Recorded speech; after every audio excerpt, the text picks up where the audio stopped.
Good morning, everybody, from the beautiful woodlands of Perthshire, Scotland. I'm here today to make a video that I didn't think I was going to make, actually, so hold on, don't click off yet. What really is the point of photography? I think this is probably the most important question that we ever have to address. And for me, the point of photography is an excuse to be out here and to lose myself in the landscape. That's the absolute number one thing for me to do. Expression, creativity, why we're here, exploring the big reasons or the big questions of life. Why are we actually here and what is the point of it all? And honestly, for me, photography is a way to push the boundaries of reality, to explore the hinterlands, to break out of the mold, to try and be unique, to be an individual, to be me. And the camera is just a tool for that, just the same as a piano or a guitar or a flute or a pad and paper or a dance move are the ways for other people to be expressive and to lose themselves and to find their place in the world. So the whole point of this for me is, yes, I run a YouTube channel, yes, I run workshops, yes, I write ebooks and make video courses. I do all sorts of things in the education realm, but first and foremost, I'm an explorer of experiences, I'm a pusher of boundaries, and I'm someone who wants to get the absolute maximum squeeze out of life. So this is why I run the Expressive Photography YouTube channel. It's a zero point of entry into the inside of my brain, and I hope you appreciate it. And if you do, please hit the subscribe button and become a regular viewer. About 70% of people who watch this channel are not subscribed, so do your thing. Right, so why are we here today? Well, one of the things we can do to push these boundaries is to use different equipment. If you look at this world through a 12mm prime, it will give you one result. If you photograph it through a long telephoto zoom, it will give you another viewpoint. You decide if you want to shoot macro, you can decide if you want to shoot infrared. There are any number of ways to explore this environment, and the people who will come out of here with successful photographs and will feel that they have done something of value in their day are the people who are going to photograph the things that are not obvious and are hidden from view from most of the people who walk through here. Already there's been a couple of people with dogs walking around, and they come up to you and say, well, what are you photographing? And you say, the essence of the forest. I'm photographing me. Everything is a mirror of me. And I think that is a fabulous way to be an artist. The world is a mirror for you. So equipment is important. Filters, cameras, lenses, we know that. Software is important. How we process our images is important. Everything is important, but it all comes together in our brain, and it all comes together as an expression of what we want to do. So let's have a look at this thing. I'll bring it up nice and close for you. So this is a very unique way of looking at the world. It's a very different way of looking at the world. This is my GFX 100 Mark II articulated viewfinder, so I can wander around with it like this, which I find very, very helpful. This lens here is a 200mm f5.6 reflex lens, and it's the new lens by Kase.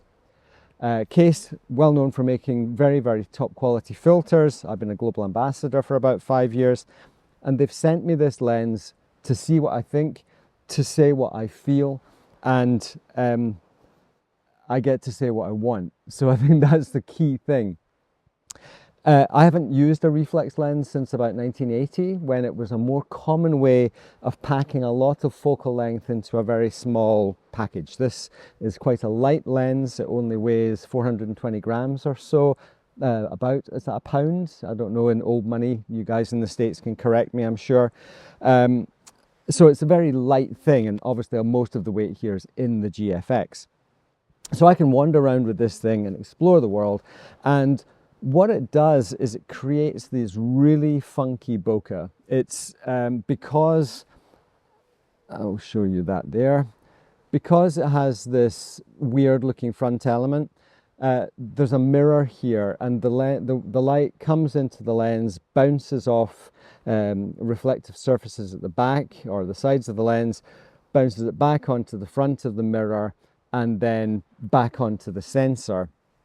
And it creates this really funky bokeh. Obviously, it's not for everybody. You know, some people might not like it at all, and if that's fine, then don't buy one. If you do like this type of atmospheric, losing yourself through the viewfinder type of photography, you may find this to be a really, really interesting way of exploring the world. It is a fabulous portrait lens. It has a very shallow depth of field, so you're really wanting to photograph things with isolated backgrounds, or rather isolated foregrounds, and that is going to give you that beautiful bokeh. Very common for things like flower photography, woodland photography, anything where you want to create this huge amount of atmosphere. I've been using this for a while now, and I've used it a lot on the Macher on the Isle of Lewis, photographing the summer flowers there, and around here today, having a lot of fun with these ferns that are behind me. It's actually pretty windy, so it's been a bit challenging, but let's dive in and have a look at some of these photographs, and then that will give you a far better understanding of what this lens can do.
Most lenses have quite unique attributes. Any lens is going to have unique attributes.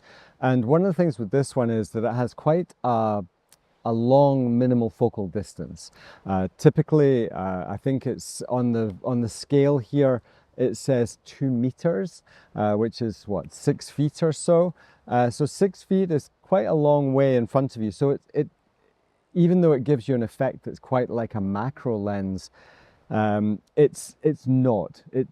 Things are quite far away. And what I've been trying to do is look for things that are kind of isolated a little bit, you know, i.e. they're not too close to things in front of, or behind them rather. And what I'm finding is I actually enjoy playing with the out of focus images. There's this obsession with sharpness in landscape photography, and everything has to be tack sharp. And I think that's unfortunate. Think of watercolor painting. There's nothing sharp about watercolor. It's about atmosphere, it's about flow, it's about dreaminess. And this lens, I believe, is like that. You can, of course, play with shallow depth of field in all sorts of different lenses, but I like the effect of this one. You know, it's not something I would have rushed out and bought, but now I'm using it, I do enjoy it. But most of the time I'm playing with this dreamy out of focus stuff, and I'm really enjoying that. In a few months' time I'm going to be 58 years old, and I'll be honest with you, I don't feel it. I always knew there were dwarves in these woods.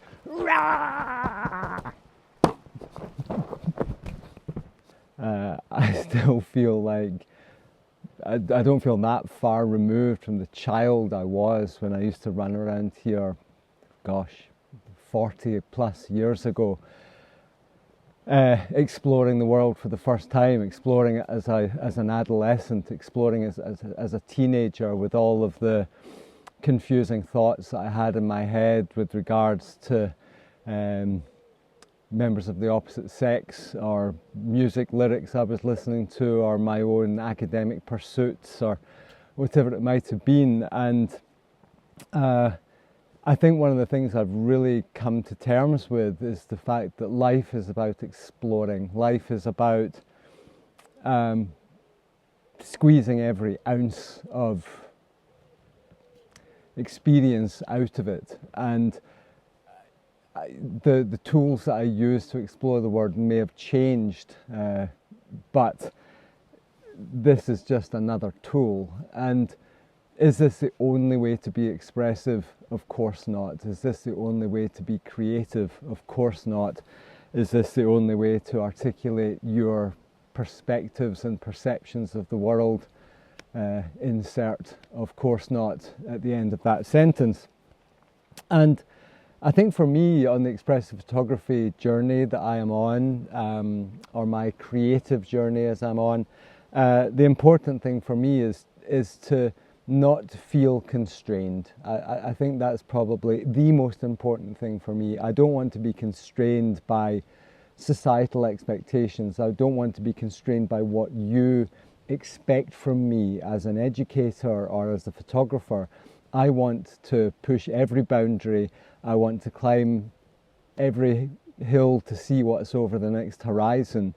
And if I can just urge you to do one thing, it is to break down the vision that you have of what your own creativity relies upon, and realize that there is a massive world out here to explore. Just in these few square meters of woodland, I've lost myself in water reflections, in bokeh, in weird atmospheres. I've done all of this weird stuff, and I'm probably 5 miles from the family home that I grew up in. So I'm going to pack up my gear and I'm going to go back and see my wife and my mother, who's 92 years old and still has that same fascination for life. Her garden, her exploration of the world continues, reading 4 or 5 books a week, hungry for knowledge, thirsty to experience more things and to have a deeper understanding of what the world is all about. So I'm going to go back to the house and give them both a hug, because they're the two most remarkable people I know. And yeah, I hope you've enjoyed this, and if you've got to the end, congratulations, because I know many of you would have just been turned off straight away because I'm talking about a piece of kit that I'm an ambassador for the company, and all of those videos tend to be, well, they're just trying to sell me a piece of kit. And that's not the case at all, any more than I'm trying to sell GFXs or Morel boots, Berghaus jackets. It doesn't make a blind bit of difference. You do you, I'll do me, and we'll continue to amaze ourselves every single day, and of course each other, which is the point of sharing these revelations that we may have with each other. So thank you very much for watching. I do appreciate it. Hit the subscribe button for more. I'm going to be more me moving forward. I'm kind of done playing the YouTube game. So let us embark on a new stage of expressive photography. Bye for now.